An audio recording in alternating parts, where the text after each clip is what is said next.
Hello students, how are you all. आज हम लोग नेशनलिज्म इन इंडिया का लास्ट टॉपिक पढ़ेंगे, the sense of collective belonging.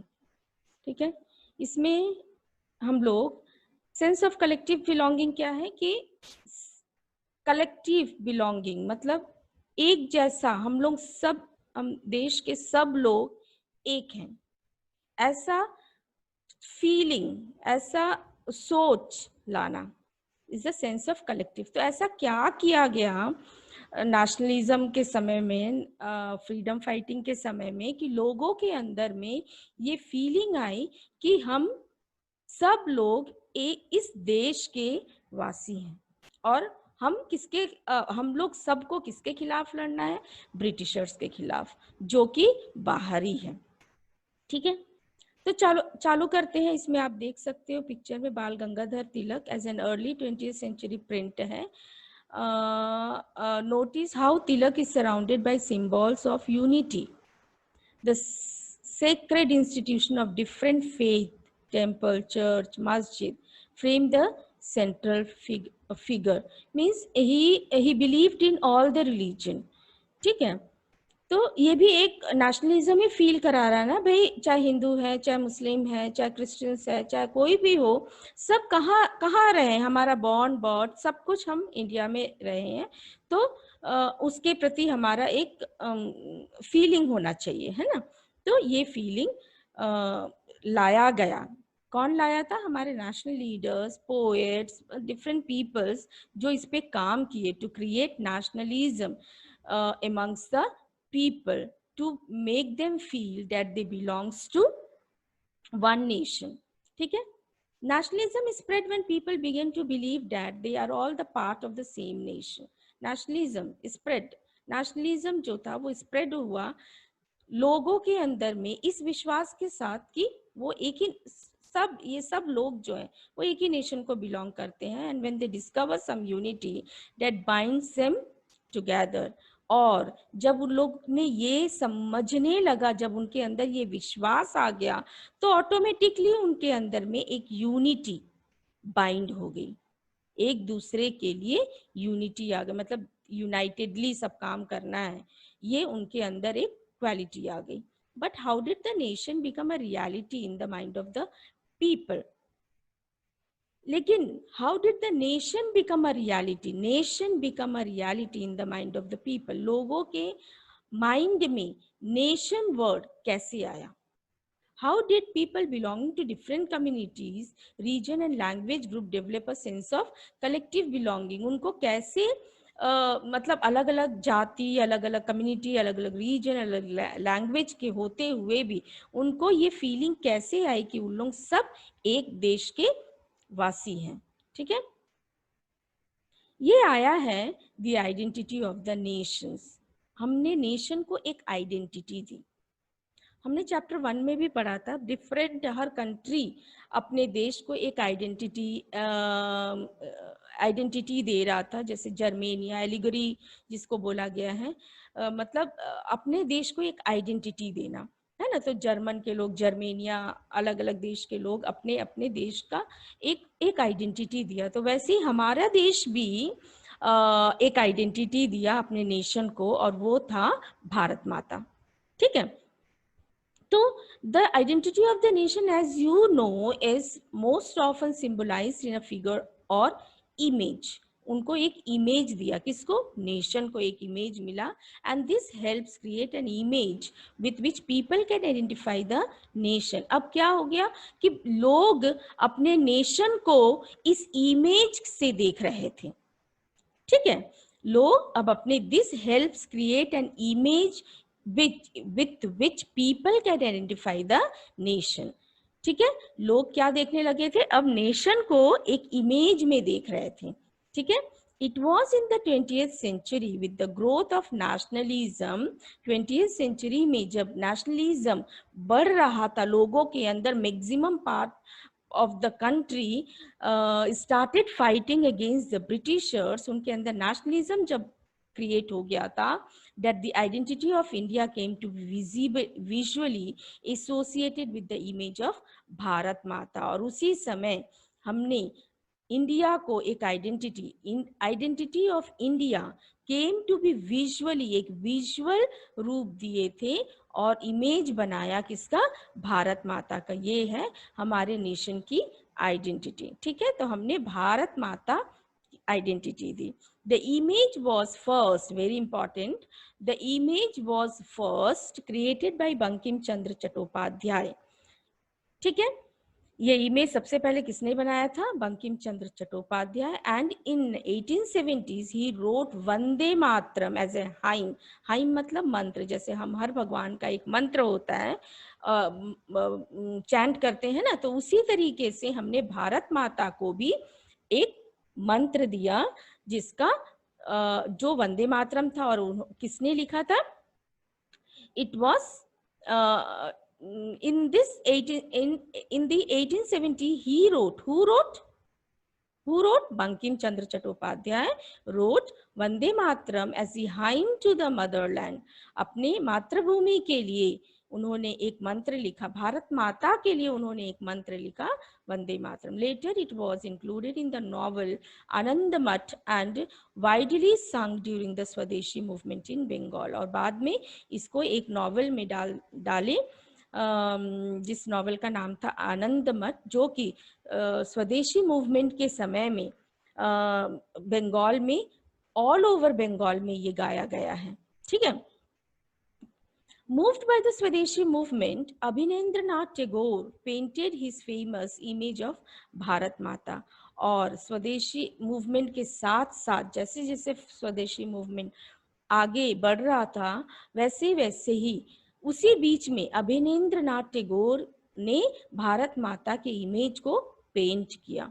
ठीक है, in this painting Bharat Mata is portrayed as an aesthetic figure, pure figure.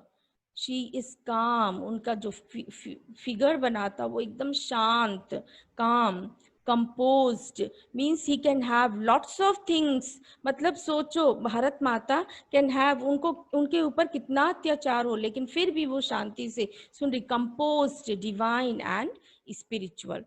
ये मतलब उनके फिगर में इस तरीके से इनको पोर्ट्रे किया गया था। ऑल दीज वर द, क्या बोलेंगे, मतलब all these nature are shown in the portray of Bharat Mata. ठीक है, स्पिरिचुअल, डिवाइन, कंपोज्ड एंड काम।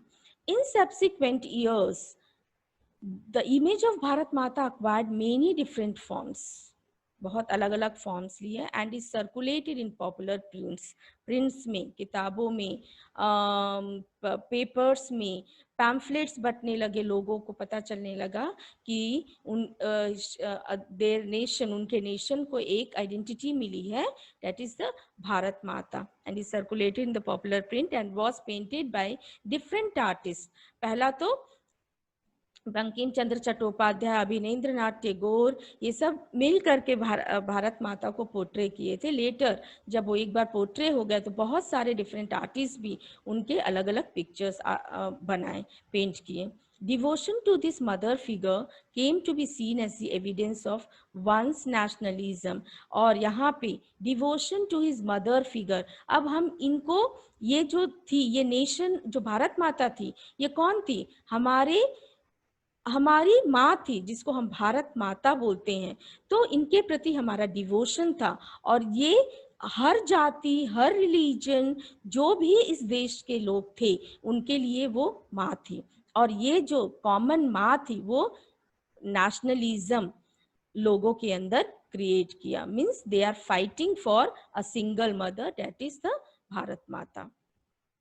ठीक है, ideas of nationalism also developed through a movement to revive Indian folklore। अब नेशनलिज्म जो क्रिएट करने का और क्या वो था, वननेस लाने के लिए, कलेक्टिव बिलोंगिंग्स लाने के लिए एक और रीजन था, वो था इंडियन फोकलोर्स को रिवाइव करना। रिवाइव करना मीन्स वापस लाना, जिसको इंडियंस ने भूल गए थे ब्रिटिशर्स के चक्कर में, ब्रिटिशर्स के अत्याचार में। ठीक है, in late 19th century India nationalists began recording folk tales sung by bards, and they toured villages to gather folk songs and legends।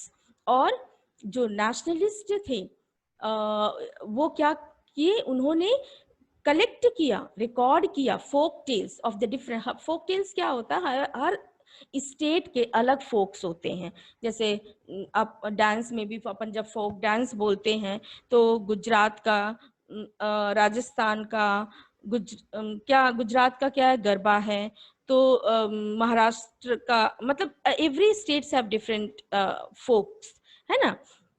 तो यहाँ पर भी नेशनलिस्ट क्या करें, रिकॉर्ड की, सबको तो सबको मालूम नहीं रहता है, तो अलग अलग स्टेट्स के जो नेशनलिस्ट है वो फोक टेल्स रिकॉर्ड किए, और वो कौन गाया, बार्ड्स के थ्रू। बार्ड्स कौन, जो घूम घूम के गाना गाते हैं, वो उनको वो बार्ड्स कहलाते हैं। तो they used to sing that songs and they toured villages, एक गांव से दूसरे गांव घूम घूम कर उस गाना को गाते थे, ताकि लोगों को उनके इतिहास के बारे में पता चले, ठीक है, अपने उनके हिस्ट्री के बारे में पता चले, उनके कल्चर के बारे में पता चले कि वो कौन थे, उनके हिस्ट्री कैसी थी।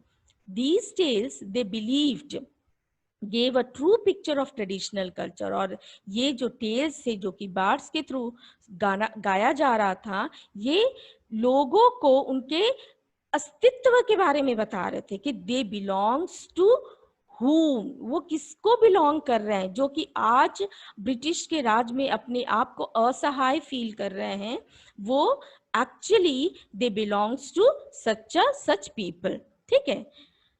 Traditional culture and had been corrupted and damaged by the outside forces। outside forces कौन है, यहाँ पे ब्रिटिशर्स है, जो कि हमारे कल्चर को पूरी तरीके से डिस्ट्रक्ट कर दिया था, डैमेज कर दिया था। It was essential to preserve this folk tradition in order to discover one's national identity and restore a sense of pride in one's past। और ये प्रिजर्व करना बहुत जरूरी था।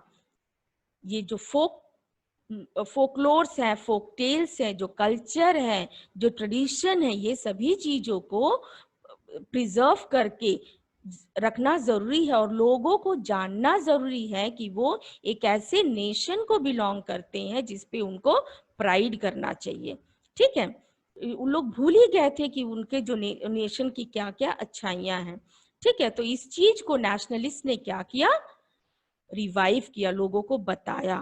In Bengal, Rabindranath Tagore himself began collecting ballads, nursery rhymes and myths and led the movement for folks। और यहाँ पर तो बंगाल में रविंद्रनाथ टैगोर खुद कलेक्ट किए अलग अलग कहानियों को, हिस्ट्री की कहानियों को कलेक्ट किए, उसको नर्सरी राइम्स में डाले, और मैथोलॉजीज कलेक्ट किए, और घूम घूम कर लोगों को बताया, ठीक है। Another means of creating a means of nationalism was through reinterpretation of history। reinterpretation of history, history को रीइंटरप्रीट करना, दोबारा से हमारे पास्ट को लोगों को बताना। जब हम लोगों को अपना पास्ट बताएंगे तो हमको खुद ब खुद फीलिंग आने लगेगा कि हमारे पूर्वज ऐसे थे, और हमारे पूर्वज जो थे, हम सब लोग कहीं ना कहीं अपने पूर्वज से अटैच्ड हैं, ठीक है। तो another means of creating a feeling of nationalism was through the reinterpretation of the history. And by the end of the 19th century many Indians began feeling that to instill a sense of pride in the nation, Indian history has to be thought about differently। अगर हम लोगों के अंदर में अपने nation के लिए proud feeling, sense of pride अगर अपने नेशन के प्रति लाना चाहते हैं, तो ये बहुत जरूरी है कि उनको उनके हिस्ट्री के बारे में बताएं अलग तरीके से। अलग तरीके से मतलब कहानी जैसे नहीं बताएंगे, मतलब लोगों के पास इतना टाइम नहीं है कि वो बैठ करके इतना सुन सके। तो the Indian history has to be thought about differently. The British saw Indians as backward and primitive। Britishers आने के बाद उन्होंने तो इंडियंस को डिफाइन कर दिया था कि इंडियंस क्या है, बैकवर्ड हैं, प्रिमिटिव हैं, उनके पास कोई टेक्नोलॉजी नहीं, अच्छा सोच नहीं सकते हैं, इनकेपेबल ऑफ गवर्निंग देमसेल्व्स, उनके में क्वालिटी नहीं है कि वो अपने आप को गवर्न कर पाए। तो ये ब्रिटिशर्स ने पूरे नेगेटिव पॉइंट्स मतलब पूरे इंडियंस को बता दिया कि तुम्हारे में तो कोई अच्छी क्वालिटी है ही नहीं. In response, Indians began looking into the past to discover India's great achievements.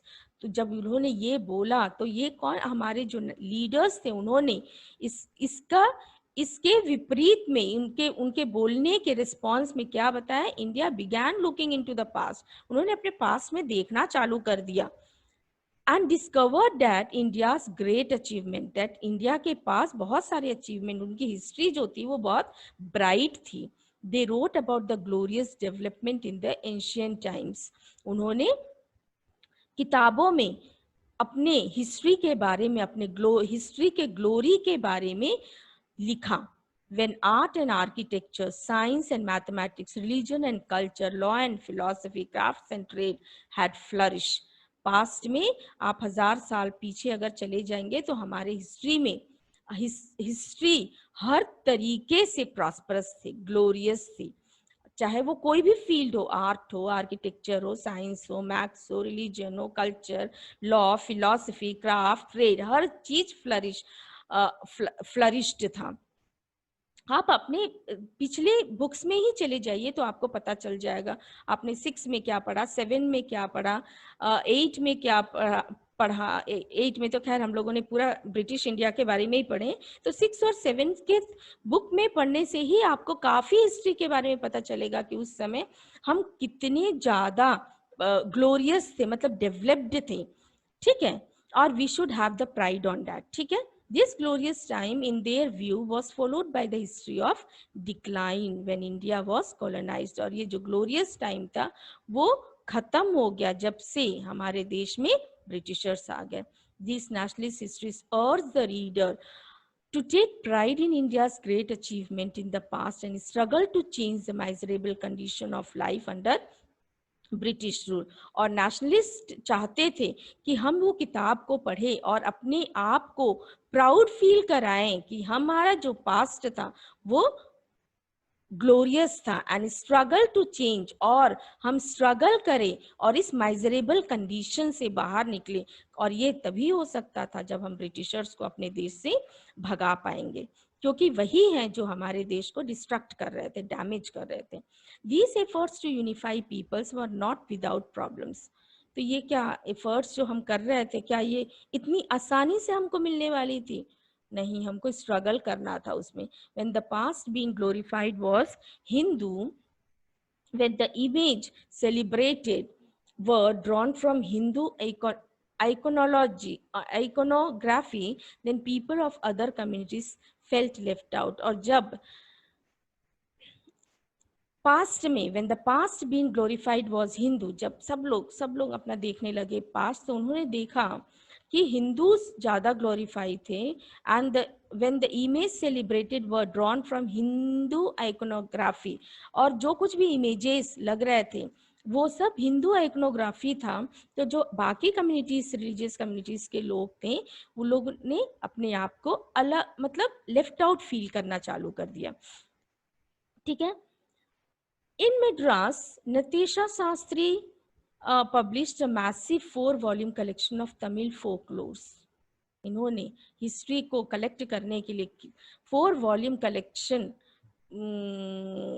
मतलब एक कलेक्ट किया, और उन्होंने 4-वॉल्यूम कलेक्शन का फॉर्म दिया जिसपे टॉपिक था the folklores of southern India. This was a book जो कि 4-वॉल्यूम में कलेक्ट था, जिसमें वो अपने फोकलोर्स के बारे में, अपनी हिस्ट्री के बारे में उन्होंने लिखा. ही believed that folklores was national literature and it was the most trustworthy manifestation of people's real thought and characteristics. उनका मानना था जो फोकलोर था वो नेशनल लिटरेचर है, हमारे देश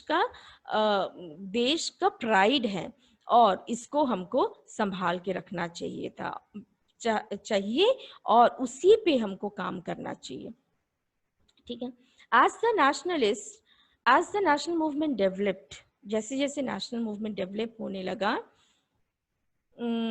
nationalist leader became more and more aware of such icons and symbols in unifying people and inspiring in them a feeling of nationalism.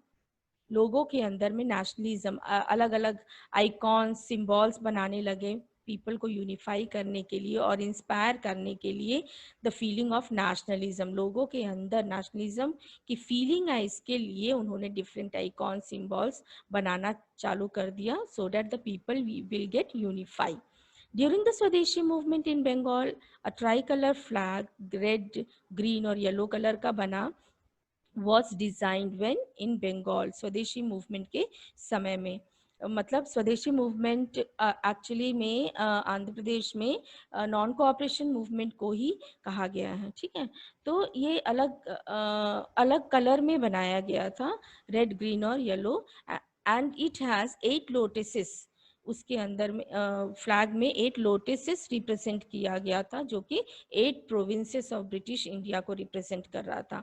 And a crescent moon बनाया गया था, जो कि हिंदू मुस्लिम यूनिटी को represent कर रहा था. ठीक है, and by 1921 Gandhi ji had designed a swaraj flag, और 1921 में गांधी जी ने एक नया फ्लैग बनाया, स्वराज फ्लैग, जिसको उन्होंने फिर से 3 कलर में ही बनाया था, लेकिन इस समय कलर था रेड, ग्रीन और वाइट.